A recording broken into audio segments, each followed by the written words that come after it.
Dexta Daps to Sunrise. Good morning, Dexta. Good morning. You made it. We're so I don't know how I wake up, but I did. Of course, you have to be on Sunrise. This is the number one morning TV show in Jamaica. Well, in the last couple months, this is the earliest I've ever seen myself up. So. Really? Yeah.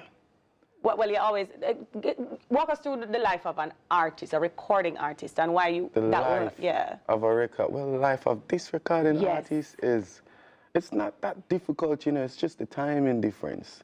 You know what I mean? Because I actually work at night, so this is my sleep time. Right, this is your sleep time. So normally, what time would you be up? Normally, like say 9, 10. All right, so we'll just have you a few hours out. Not too. Not too bad. Not feel All right, bad. so before we get into the nice things like, you know, you being a father and just transitioning through COVID, one of the things that you became very popular for in recent times is your new song, Breaking News. Breaking news. Now, what caused you to actually write that song? That song, it started with what was seeming like an argument. Between you and a female. Yeah, I wish not to call her name. Okay. Because you know she said me a style her.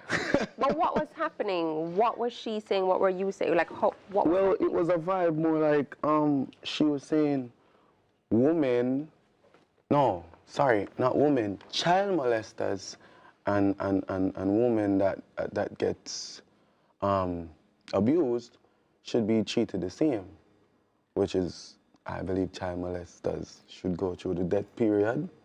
Because children are innocent, you know. So I was just trying to correct that. Okay, so she's saying that under it, saying, you can't say that, cause you say man will beat woman for dead, domestic abuse. You can't dead for domestic abuse. That's dumb. Cause when you check it out, you probably hit your kid. Are you supposed to die? You know what I mean? So I was just telling her straight, you can't say that, and she just went off on me. You know you're a bad man on this. Oh my gosh. So it was just... I was like, no, sir. So just go up my Instagram now. I would just start make up some things. I would just start sing it. And people am like, just revise it. Wow. A lot of people would have heard the first verse of that song because that's what went out on social media. That was all that was there. But then they may not have heard in the second and third verse where you go a little deeper That's into in the it. studio now. Because now we have a whole idea, a whole theme. So now we can just go ahead and just finish the song. That's what exactly happened. The second verse, where you started off by saying, you know, the two of you are like a team. If you're a king, treat her like a queen. Yeah, that's if you're a king, though. I like that. What is a king? Huh? Who is a king? Is a person, to me, who believes in himself, strongly help others, like strongly influence others, and just the power behind you mentally. That's a king. To me. How does a king show up in a relationship, though? In a relationship, no. You have to make sure, say, you're a woman, less arguments. To just drop it short, make sure say she argue with you less. Try to take care of she as much as you can. There's so many things we can tell her what you need for, though. Unfortunately, I don't think we have time.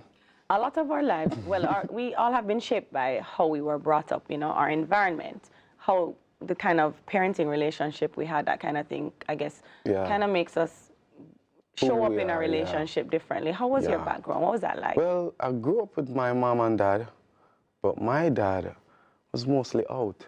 So I didn't get to see him as much. He was living with you in the same space? Yes, but I didn't get to see him as much. He comes in the night when I'm sleeping and everything, and then by the time I was like, say, 10, he migrate. Yeah, so I never really get for closely bond with him. It's just always a mama's boy, you know? Right. Yeah, so she had to guide a young man, and that's not easy. You know what I mean? So we'd have to definitely have pity, because it wasn't just me, it was 6. 6. And where do you fall? Where did you fall among the last? You're the baby. Stop. You're the baby. Come with this baby talk. You're the baby. Yeah. All right, then. You're the baby. All right. So now you grew up in a batch of 6 and you have 2 of your own. Are there things you look back on your childhood and you say, I will never do that, or I will correct that for my own children? Yes, yes. Supporting them all the way. All the way. That's like when you're 40, if you want to move out of my house, you move out. So you're willing to provide that Yeah, space. I'm willing to provide that space for my kids them until them ready for go. Which I'm going to think them all way till 40 still. You hope. That's... Have you always wanted to be in the music fraternity? Yeah. Music has always been something that I love. I grew up in a Seaview, Shabba Ranks, Bounty Killer, Elephant Man, Nitty Kochi, so many more, Innocent Crew. Just grew up watching them just DJ in front of me, Clash and everything. I'm like, what better than them, you know? Yeah. Never better than them. But in your little mind, you said, no, man, you can't do that something. You connected very early with wanting to do music? Definitely. Was it just them, or were you also involved in any other kind of thing? You know, people said they have choir or the community group. Were you involved? No, So you were just in the scheme, just learn off a DJ. Then we'll start Thief, Bounty Killer tune them and put more on words them a night. And that way I start clashing the DJs them around me. When I realize I'm the best around me, them start move out. Say, ooh, you up there, say you're bad. But you sing a lot of love songs or girl tunes. Yeah, surprisingly, I started out DJing. Yeah, and then migrated, because Dad pulled me up with him. So I migrated and go over there, so now, I mean, I know, you tell me some, yo, dog, you can't sing, you know, hear your voice. I say, what you talk about? Watch it, man, hear this. And give my DJ. The man say, no, brother, sing again. I'm going to sing and him tell me, say, my sound good. And from that day, I'm going to stop. Yeah? Yeah, youth named Banjo, rest in peace. Oh, wow. So in terms of the team that you work with now, who are some of the people that are integral in your career development? Well, you have this guy named Raheem. Very, very important. Like, him take care of almost everything musically. Like, if I have an idea, just come up with it and just perfect it. Just make it seem like a movie to me, you know what I mean? So definitely intricate part of my career right now. Are there any specific producers you like working with here in Jamaica too? Done well. More than that. Yes. More than that. Dasika, David, of course, that's a very good producer. Like, you just sit in the room with him, I'm just go, and you say, and then a song be like, I say, oh, I do that. Yes. Yeah. So really talented. What I have realized, and I think a lot of people, every time that a song comes out, it's not just a song for you. There's always some video or some sequel, something going on with how the song is played out on video. Are you integrally involved in that? Is that something you said, listen, I want to make sure I say when I have my songs, the video, what's well, that that's what I was talking like? about with Raheem now. Yeah. I just come up with an idea. Like, for instance, let me use one of the songs. Like, Me See Me Better, I Miss You. Yes. I was like, I want to see a girl in a bed through my eyes. So the first thing I started, like, I had somebody start drawing it and draw an eyeball and put that bed in it. Yeah. And I said, that. We say, yeah. Right. Then we carry that idea to Raheem, and then we get the video tight. I don't know how that come with the video, but it just, his idea is just different. Or your vision and the synergy with him making it come to life. He just brings it to life. I just start it, and he just brings it to life. Awesome. There are a lot of younger artists or youngsters who want to get into music. Yes. Tell me some of the things. Very difficult for a woman as well. Yeah, but with women, it's very hard for this business because unfortunately the world's sexist when it comes on to music. So it's not like every woman you expect that rule from that, yes, them all mash up the place. Right. So when you do get it, then them can't deny it. So when them say real talent from a woman, them just have to accept her. You know what I mean? But it's really hard. So I would say, let's try to be your best. Try to be on top of the best. You know what I mean? Because unfortunately, again, women have to work twice as hard in this music industry. Any local females that you'd want to work with or collab with? Well, I have been doing some work. I don't want to really inform. As yet? That would be another set of breaking news. Another breaking news. But the Straight Out of Seaview EP, that body of work is finished or it's still being developed? Almost. I wouldn't say finished, but almost. Yeah, so I'm finished up now, tightening up. Some bits and bobs, not really a lot. Not to take you way back, but one of the things I wanted to ask earlier, when you mentioned that your father's absence, in the sense of not being physically there a lot and then, of course, migrating, yeah, your job takes you away as well a lot. yeah. How do you balance that fatherhood role? That Father's Day is coming up. We want to talk about the the men in I try to use the phone as much as I can, because video calls and everything, and it makes me feel connected still, being that I'm very far. Yeah. You know what I mean? So I don't know if it does that for them as well, but it does it for me. So I still feel a little bit close, and they understand because I talk to them and tell them I'm just working. Right. And their moms help me with that too. Okay. Because she always pierce it in them brain. Yes, you're good, man. Don't worry. Your dad, you love him. So come. That's awesome. Yeah, so I definitely get some support from their mom. Yeah. Oh. I mean, I don't know what more to say at this point, but as I said, there are a lot of younger artists who are looking up to you. And do you ever feel burdened that you have to put out a certain kind of music to be good or to be seen in a particular light? No, I just express myself. I don't feel burdened because whatever I say, it's what I feel in music, especially at that time. If I say it at that time, just like the breaking news, it's just a moment with me and a female seemingly arguing. Then I'm like, no, I'm not saying that. What are you talking about? This is what I'm saying. You want me to show you that I'm on the woman's side? All right, poison him then. So, pull up. There was an image on screen a while ago of you performing. Some of your performances are quite explicit. But in terms of just preparing to go on the road and to go on tour, what is that like for you?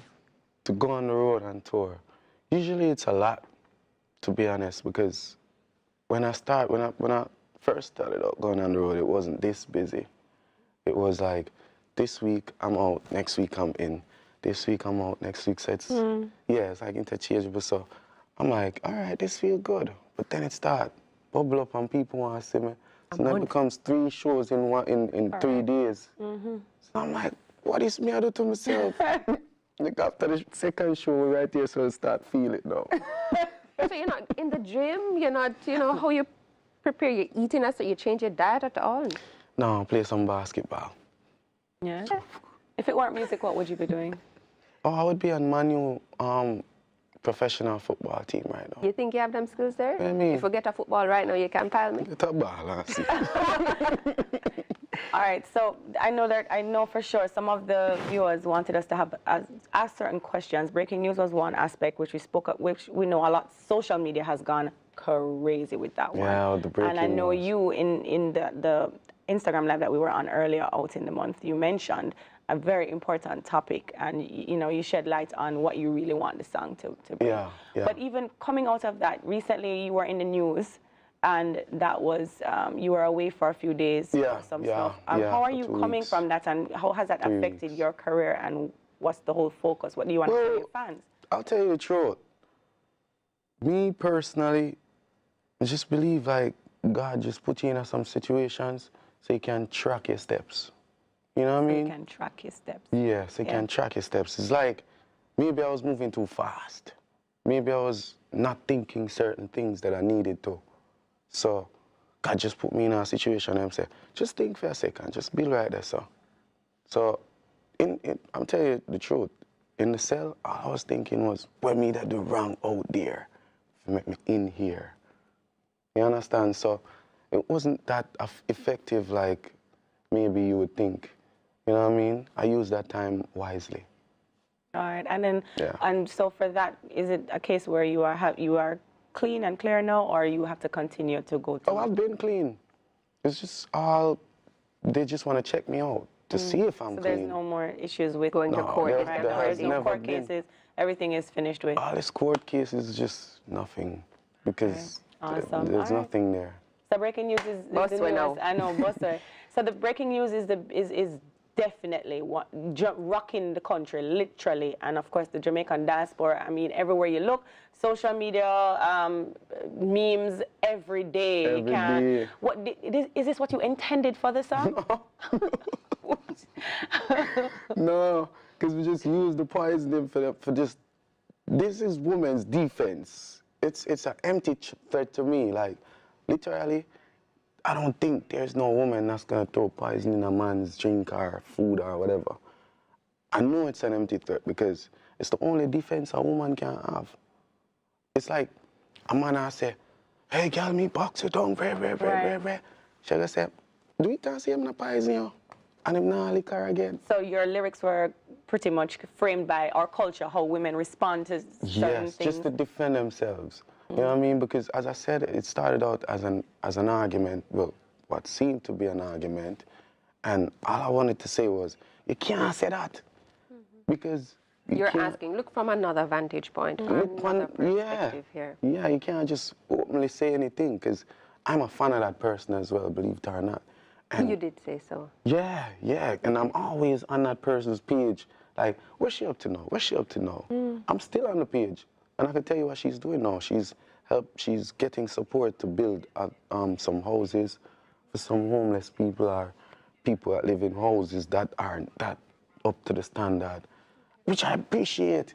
Really love and appreciate. There's no malice or animosity in that. No, sir. Well, no, sir. We actually continue this conversation on our Instagram page, CVM Live, right as we end here. Your final words to your fans, where do we continue to follow you? DextaDaps.com. Instagram, just type in Dexta Daps. Come on, now, I'm everywhere, just type in Dexta Daps, no? I just want to say one love to everybody out there. In this time, it's crazy. I just want everybody to stay focused and stay safe. And stay in for now. It's crazy out there, you can't see it. George Floyd, big up yourself. Rest in peace.